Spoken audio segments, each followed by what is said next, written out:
आइए हम सब सत्संग का क्या महत्व होता है जानेंगे। जीवन में सत्संग दो शब्द है।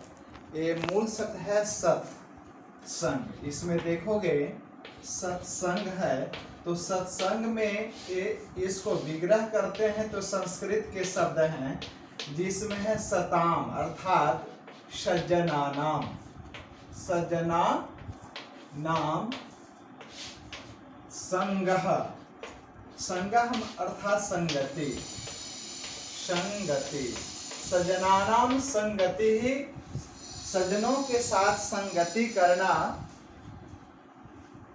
सज्जनों के साथ उठना बैठना, उनसे बातें करना, उनसे सीख लेना, ये सारे सत्संग कहलाते हैं। आप अच्छे लोगों के साथ बैठते हो, बातचीत करते हो, उनकी बातों को सुनते हो, अपने जीवन में उतारते हो, ये सारे चीज सत्संग ही कहलाता है ना। पुस्तक में दिया है सज्जनों के साथ संग अर्थात मेलजोल करना, उनके पास बैठना, उनका उपदेश सुनना, उनसे बातें करना सत्संग कहलाता है। धर्म ग्रंथों में तथा कवियों की वाणी में सत्संग की महिमा का वर्णन बार बार हुआ है। सभी धर्म ग्रंथों में भी बताया गया है, सत्संग की महिमा पुस्तकों में बताई गई है। वास्तव में व्यक्ति के व्यक्तित्व का निर्माण उसके संग तथा परिवेश के आधार पर ही हुआ करता है। जैसे लोगों के बीच में रहता है व्यक्ति वैसा ही बनता है। ये संग वातावरण का प्रभाव पड़ता है। इसलिए अपना घर ठीक रहे, बाद में आसपास पड़ोस में जैसे लोग रहते हैं वैसा प्रभाव बच्चों पर निश्चित ही पड़ता है। इसलिए वातावरण और परिवेश भी साफ सुथरा होना चाहिए। साफ सुथरा का मतलब होता है यदि आपस में चोर बदमाश होते हैं तो उसका प्रभाव आप सबों पर पड़ेगा। यदि अच्छे लोग, अच्छे सोसाइटी इसलिए खोजा जाता है जहाँ पर रहते हैं वहाँ की सोसाइटी कैसी है। कभी कभी तो ऐसा होता है कि बहुत सारा कीमत लगाया हुआ घर मकान आदमी बेच देता है, क्यों कि सोसाइटी अच्छी नहीं रहती है। इस कारण से वह बेच देता है और जाके दूसरी जगह घर बनाता है। तो सोसाइटी का भी बहुत ही परिवेश है, जहाँ पर जैसे लोगों के बीच में रहते हैं वैसा ही वातावरण का प्रभाव होता है। इसलिए ध्यान देना चाहिए जहाँ पर हम सब रहते हैं वहाँ किस तरह का परिवेश है, कैसे लोगों का, गार्जियन खास करके गार्जियन को ध्यान देना चाहिए कि हमारे बच्चे कैसे बच्चों के साथ उठते हैं बैठते हैं। हम लोग तो क्लास में या स्कूल जब चलता रहता है तो अलग अलग के केस आते रहते हैं और देखा जाता है कि ये सब बातें कहाँ से आई, ये तो बिल्कुल अभी बच्चा है और इस तरह का केस क्यों आ रहा है। तो सब देता, उसका वातावरण, उसके पेरेंट्स सभी से बात की जाती है तो कहीं न कहीं बातें आ जाती है। उसका संगति का दोष होता है, उसका परिवेश का होता है, उसका वातावरण, और बहुत सारे कारण जब होते हैं तो कहीं न कहीं पता चल जाता है। आप लोग कहानी सुने होंगे, शेर का बच्चा भेड़ियों के साथ रहने लगा और वह भेड़िया भी समझ लिया कि वह शेर का बच्चा भी समझ जाता कि मैं भेड़िया हूँ, तो भेड़िया की तरह व्यवहार करने लगा। एक दिन दूसरा शेर देखता है, अरे ये तो मेरे जैसा दिखता है, तो उसको अपना स्वरूप बताया, आत्म स्वरूप, कि तुम जंगल के राजा होते हो, तुम शेर के बच्चे हो, शेर जैसा व्यवहार करो। तब जाकर के बहुत दिनों के बाद वह शेर का बच्चा जो है ऐसे भेड़िया जैसा व्यवहार करना छोड़ दिया। तो ये परिवेश वातावरण का प्रभाव होता है। वैसा ही तो जैसे लोगों के साथ रहता है वैसा ही उसका स्वभाव बनने लगता है। अपने संगी साथियों का आचरण जैसा ही उसका आचरण होने लगता है। जो संगी साथी रहते हैं उनके गुण और दोष भी उसमें आने लगते हैं। यही कारण धर्मशास्त्र तथा महापुरुष ने कहा है, सत्संग पर बल दिया है कि सत्संग किया करो, सज्जनों के साथ रहो। यदि कुसंगति में रहोगे, गलत लोगों के साथ में रहोगे, तो तुम्हारे ऊपर निश्चित हुआ प्रभाव पड़ेगा। उनकी स्पष्ट चेतावनी है कि नीच लोगों के साथ संगति से बुद्धि नीच हो जाती है। समान लोगों के साथ संगति करोगे तो बुद्धि समान रहती है। यदि बहुत विशिष्ट लोगों के साथ रहते हो तो वैसी ही बुद्धि उसकी बनने लगती है। सत्संग बुद्धि को उज्ज्वलता प्रदान करती है। चंदन वृक्ष के आसपास में सारे वृक्ष भी चंदन जैसे हो जाते हैं। चंदनायते, चंदन जैसा सुगंध आसपास में भी उसका बिखरने लगता है, वह भी सुगंधित हो जाता है। एग्जाम्पल दिया है कि गर्म तवे पर यदि पानी गिरता है, सत्संगति का महत्व पर दिया है कि सत्संगति का महत्व क्या होता है। यानी संगति, सामान्यतः वहाँ पर सत्संगति नहीं बल्कि कहोगे संगति का जीवन पर प्रभाव कैसे पड़ता है, परिवेश का क्या प्रभाव पड़ता है। तो वहाँ उदाहरण दिया कि गर्म तवे पर पानी पड़ता है तो वाष्पित होकर के आकाश मंडल में फैल जाता है। वही पानी का बूंद यदि कमल के पत्ते पर गिरता है तो वह मोती जैसा दिखने लगता है। और स्वाति नक्षत्र में सीपी में यदि वह पानी गिर जाता है तो सीधे वह मोती बनकर तैयार हो जाता है। तो देखो, सामान्यतया वही पानी जल का बिंदु कहीं पर कीचड़ बन जाता है तो कहीं मोती जैसे देखने लगता है, और कहीं तो उसका अस्तित्व भी समाप्त हो जाता है, और कहीं वह मोती तैयार हो जाता है। यही संगति का प्रभाव होता है। सत्संगति कितना असर करता है, उसी प्रकार सत्संगति से व्यक्ति को चमका देता है। यदि गलत लोगों की संगति में पड़ जाता है तो उसका जीवन बर्बाद हो जाता है। अच्छे लोगों के साथ संगति रहती है तो उत्तरोत्तर उसका जीवन में विकास होता रहता है, उसका व्यक्तित्व निखरता रहता है। ये सभी को अनुभव होता है हम कैसे लोगों के साथ रहें, इससे हमारा क्या जीवन। महापुरुषों और साधकों की संगति से व्यक्तित्व इतना निखर जाता है कि असली मोती के समान अनमोल रत्न बन जाता है, जिसका मोल तुलना नहीं की जा सकती है, ऐसा बन जाता है। कुछ उदाहरण बताया गया महापुरुषों के संगति से कैसे व्यक्ति आगे की ओर उत्तरोत्तर उनका विकास हो जाता है, वह भी महान पुरुषों की गिनती में आने लगता है।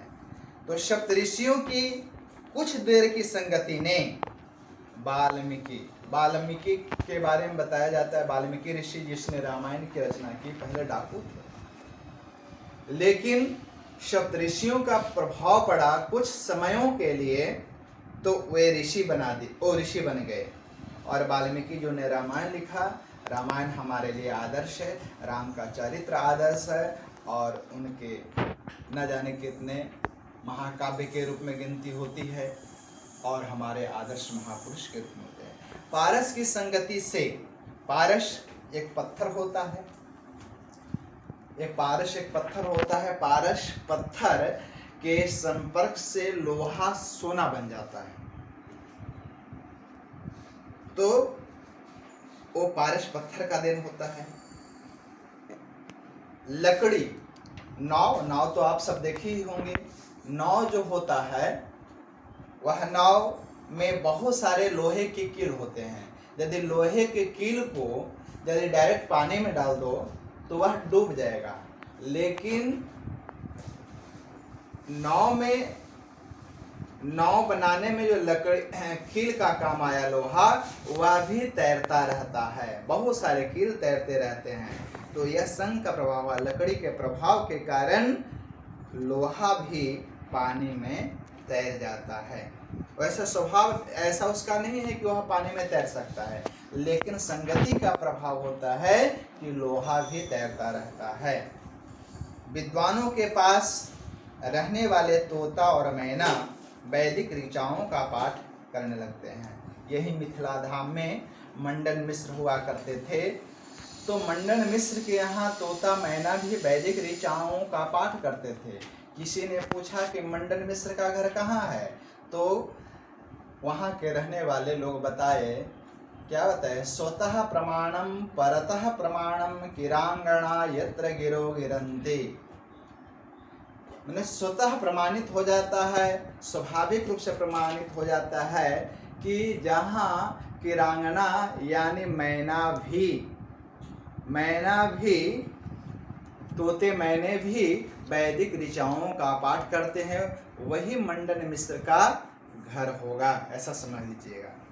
तो ये तोते मैंने का नहीं था, वहाँ पर मंडन मिश्र के शिष्य वहाँ वैदिक ऋचाओं का पाठ किया करते थे। वो बार बार सुनता था, जिसके कारण तोता और मैना भी वैदिक ऋचाओं का पाठ करते थे। तो यह संगति का प्रभाव हुआ। भौरे के साथ खेलता हुआ कीड़ा भी भौरा बन जाता है। भौरे के साथ खेलता हुआ कीड़ा भी भौरा बन जाता है। चंदन वृक्ष के निकटवर्ती वृक्ष चंदन भी बन जाता है। महर्षि दयानंद के संपर्क ने इस जाति को, यानी बहुत सारे ऐसे लोग थे जो रास्ता भटक गए थे, जिसमें श्रद्धानंद का नाम होता है।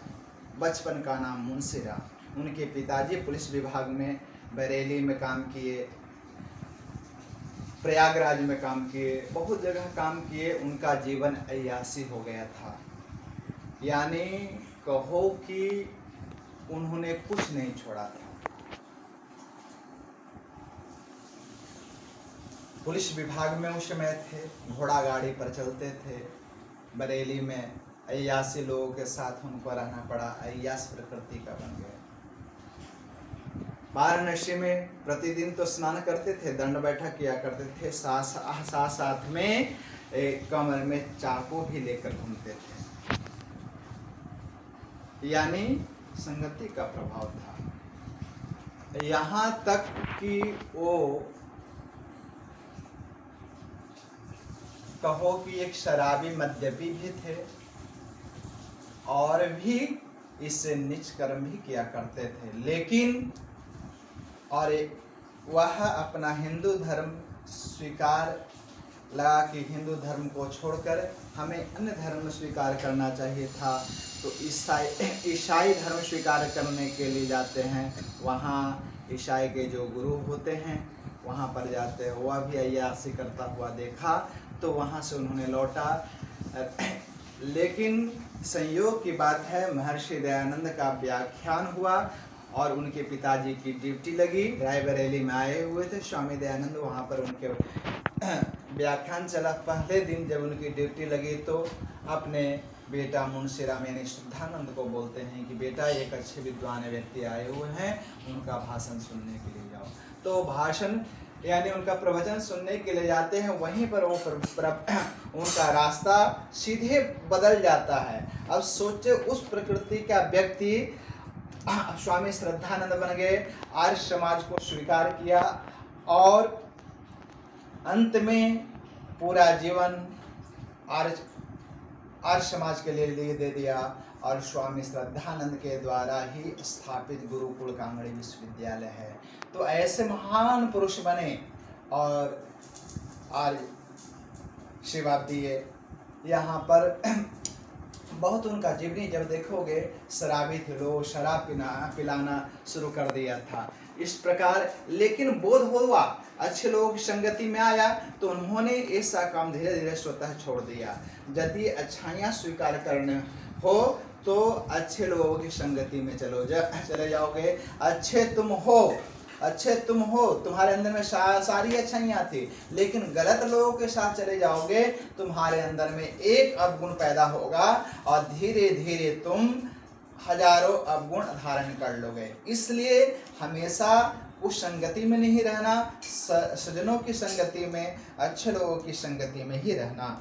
तो इसी प्रकार स्वामी दयानंद, मैं एक महापुरुष का उल्लेख किया श्रद्धानंद के बारे में। इसी प्रकार दर्शनानंद, हंसराज, गुरुदत्त, लेखराम, राजपाल, ऐसे महापुरुष आर्य समाजी हुए।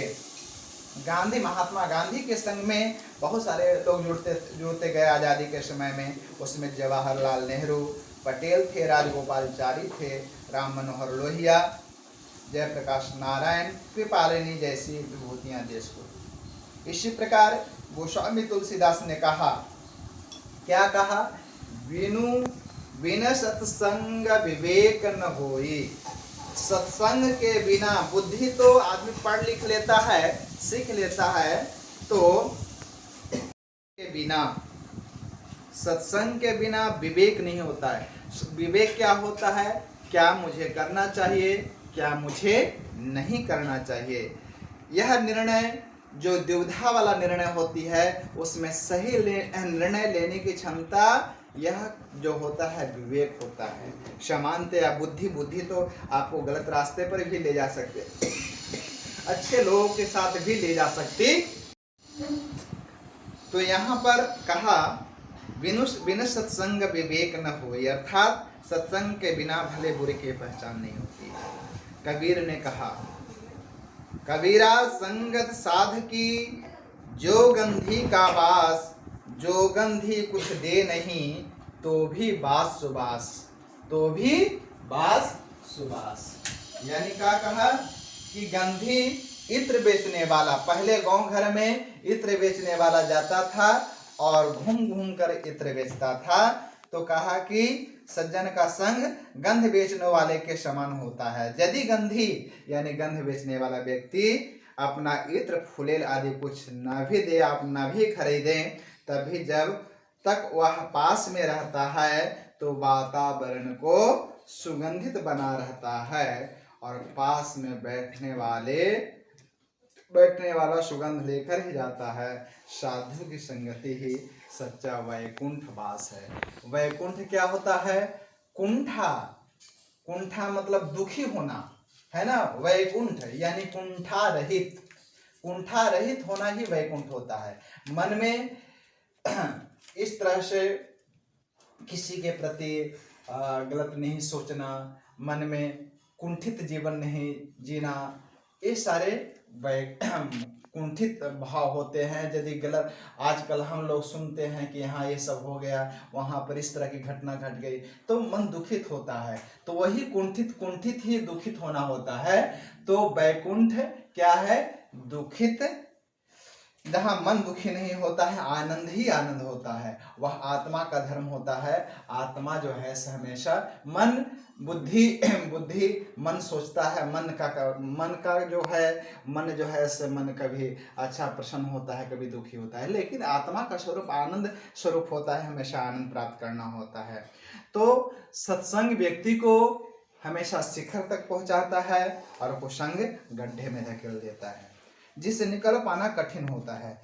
यदि अच्छी संगति सहारा प्रदान करती है तो कुसंगति पैरों में बंधा हुआ ऐसा पत्थर है जो सन्मार्ग की ओर आगे बढ़ना नहीं देता। पत्थर है कि पत्थर बांधा हुआ है, पत्थर से वह डुबो देता है। महात्मा बुद्ध के शब्दों ने अंगुलीमाल व्यक्ति, अंगुलीमाल की कथा तो आप सब जानते ही होंगे। अंगुलीमाल जंगल में रहता था और जिस रास्ते से जाता था व्यक्ति, उसको सिर छेदन कर करके एक अंगुली माला में पहन लिया करता था। लोगों ने सचेत किया कि उस रास्ते से भगवान नहीं जाएं, वहां अंगुलीमाल रहता है। तो कहा कि ठीक है, मैं जाऊंगा ही जाऊंगा। अंगुलीमाल आगे रास्ते की ओर जाए और जोरों से चिल्लाए अंगुलीमाल कि रुक जाओ, रुक जाओ, रुक जाओ। ऐसे बार बार कहने पर बुद्ध रुक जाते हैं और पूछते हैं बड़ा निर्भीक होकर के। उनके अंदर में न भय था न और कुछ थे, वो तो आनंद स्वरूप थे। तो उन्होंने कहा कि मैं तो रुक गया, तुम कब रुकोगे? तो कहा कि आप क्या बोल रहे हैं, मैं समझा नहीं। कहा कि जो कर्म कर रहे हो वो कब रोकोगे? उसका होश ठिकाना आता है और उनकी वाणी से अंगुलीमाल शिष्य हो जाता है महात्मा बुद्ध का। तो उनके शब्दों में इतनी ताकत थी, वाणी में क्या तासीर थी, मैं पढ़ाया था। वाणी में क्या तासीर थी, वाणी में क्या ताकत थी। तो इस प्रकार स्वामी दयानंद की वाणी में ताकत थी, महर्षि विवेकानंद के शब्दों में ताकत थी। इस प्रकार महान पुरुषों की, तो अनेक लोग गलत रास्ते से भटके हुए लोग भी सही रास्ता को अपनाया। महर्षि दयानंद की वाणी ने अमीनचंद का तथा पंडित लेखराम के उपदेश ने मुगला डाकू का जीवन पलट दिया। मुगला डाकू भी ऐसा ही कर रहा था जैसा अंगुलीमाल किया करता था। वह चोरों का सरदार था। जहां लेखराम प्रवचन कर रहे थे वहीं पर आ पहुंचता है। गांव वालों ने देखा कि अंगुलीमाल और उनके साथी आकर बैठ गए हैं, तो धीरे धीरे गांव वाले सब भाग जाते हैं और केवल अंगुलीमाल के साथी और अंगुलीमाल नहीं, मुगला डाकू ही केवल रह जाता है। तो उन्होंने बता रहा था अवश्यम कृत, ये गीता की पंक्ति है, अवश्यम में भोक्तव्यम कृतम कर्म शुभाशोम। जैसा कर्म करोगे वैसा कर्म तुम्हें भुगतना पड़ेगा, उसका फल तुम्हें ही भुगतना पड़ेगा, दूसरों को भुगतना नहीं पड़ेगा। तो इसका आशय नहीं समझ पाया था अच्छी तरह से मुगला डाकू। बोला तो लेखराम बोले कि आप जो कर रहे हो तुम्हारे परिवार वाले साथ देंगे, तुम धन इकट्ठा करते हो, परिवार को देते हो, परिवार वाले साथ देंगे या नहीं, एक बार पूछ कर आओ। जाकर पूछता है तो कहता है कि नहीं, आप जो कर्म कर रहे हो उससे तो आपको ही भुगतना पड़ेगा। तब से उसको होश ठिकाना आता है। दूसरे दिन यज्ञोपवीत संस्कार किया जाता है और वह मुगला डाकू का जीवन परिवर्तित हो जाता है। ऐसे महापुरुषों की संगति से डाकू भी एक सज्जन इंसान बन जाता है, उसका दिशा ही परिवर्तित हो जाता है। सामान्य व्यक्ति बिगड़े हुए व्यक्ति को भी सुधार नहीं पाता, उल्टे संग से स्वयं बिगड़ जाता है। सामान्य व्यक्ति यदि बिगड़ गया तो बिगड़ गया, काले कंबल पर दूसरा रंग नहीं चढ़ता। काले कंबल पर यदि दूसरा छींटा दो तो रंगों का छींटा का प्रभाव नहीं पड़ता है। सत्संग के प्रति रुझान रखते हुए हमें चाहिए कि कुसंग से बचे। हमें समाज को भी ऐसे व्यक्तियों को से बचाना चाहिए जिनका संपर्क बुरे संस्कार छोड़ सकता है। ऐसे इसलिए मैं शुरू में बताया था कि पेरेंट्स को भी ध्यान देना चाहिए, माता पिता को भी ध्यान देना चाहिए, गुरुजन को भी ध्यान देना चाहिए। हमेशा ध्यान देते रहना चाहिए कि हमारे बच्चे किस रास्ते पर जा रहे हैं। उदाहरण बताया कि यदि सेब के टोकरी में एक सेब सड़ा हुआ है तो बहुत सारा सेब को सड़ा देता है। एक मछली तालाब को गंदा कर देती है। पंचतंत्र में बहुत तरह की कहानी आई है, उसमें दुष्ट के साथ रहने पर अच्छे लोग भी मारे जाते हैं। कहानी आई है, दुष्ट कौवे की शरारत के फलस्वरूप अच्छा हंस, परोपकारी हंस, उपकार करने वाला हंस और साथ में जाता हुआ निरपराध बत्तख भी मारा जाता है। दुष्ट का दिया हुआ उपदेश बंदर और बैया के घोंसले की कहानी को दोहराया करता है। चोर का साथी हमेशा चोर माना जाता है और कलाली यानी शराब पीने वाला, है ना, शराब पीने वाला व्यक्ति के हाथ में यदि दूध भी होता है तो लोग क्या समझता है कि वो शराब ही लेकर जा रहा होगा। तो एक बार यदि पैर कीचड़ में पड़ जाता है छात्र स्टूडेंट्स, तो वह नहीं देख पाता है कि वो कहाँ तक उसका पतन होगा। यह सबके लिए उचित है। सावधान रहें, संगति करें, अच्छे लोगों के साथ रहें, कुसंग से बचने का प्रयत्न करें।